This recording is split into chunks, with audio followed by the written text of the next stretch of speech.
ব্লুফেরি লায়লা এবং মোহনা এবং ইকরা এবং তার পেছনে আরো অসংখ্য নারী আছে, এই অনামিকা ঐশী বা যারা আছে, এই নারীগুলোকে সে যেন সমাজে এভাবে টাকা হাতিয়ে নিয়ে তাদেরকে ফিজিক্যাল রিলেশন করে, সেক্সুয়াল রিলেশন করে, তাদের সাথে একই ছাদের নিচে 4-5 বছর করে থেকে কোনো অনৈতিক কাজ না করতে পারে।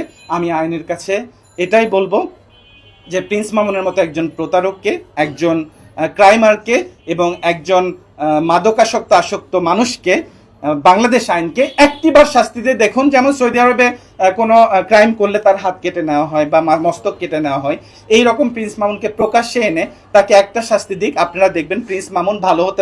প্রিন্স মামুনকে জিজ্ঞেস করবেন, ও যদি মুসলমানের সন্তান হয়ে থাকে, ওকে আমি কতবার কল দিয়েছি, কতবার মেসেজ দিয়েছি যে চলো লায়লার সাথে মিল করে দিই। আপনারা যারা বলছেন লায়লার সংসারটা আমি ভেঙেছি, লায়লা কি কখনো নিজের মুখে বলেছে?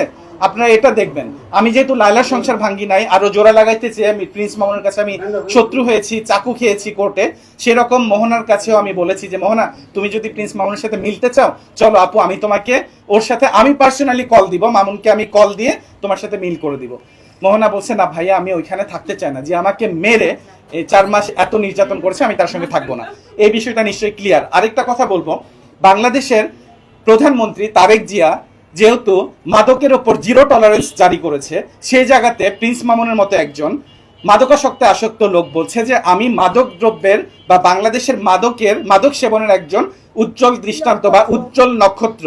তো একটা ছেলে যেখানে বাংলাদেশ প্রাইম মিনিস্টার প্রধানমন্ত্রী তারেক রহমান 0 টলারেন্স দিল, আর সেখানে প্রিন্স মামুনের মতো একটা ক্ষুদ্র লোক, একটা সাধারণ মানুষ মাদককে সমাজে প্রমোট করছে যে আমি মাদকের একজন উজ্জ্বল দৃষ্টান্ত এবং আমি আমার রিফ্রেশমেন্টের জন্য মাদক সেবন করে থাকি।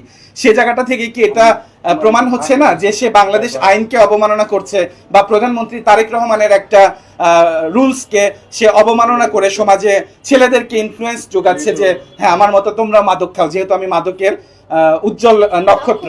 সে জায়গাতে আমি এটা বলবো যে আইনের প্রতি যেহেতু সে শ্রদ্ধা দেখাচ্ছে না, আইনের প্রতি তার কোনো শ্রদ্ধা ভক্তি নেই বা আইনের প্রতি কোনো সম্মান বোধ নেই, এই প্রিন্স মামুনকে বা এই টোকাই মামুনকে একটিবার বাংলার বুকে আইনের দান প্রান্তে নিয়ে এসে তাকে এমন শাস্তি দেওয়া উচিত যাতে নেক্সট টাইম কোনো ছেলে মাদককে প্রমোট করতে না পারে। শুধু তাই না, এই মাদকের সাথে সাথে এই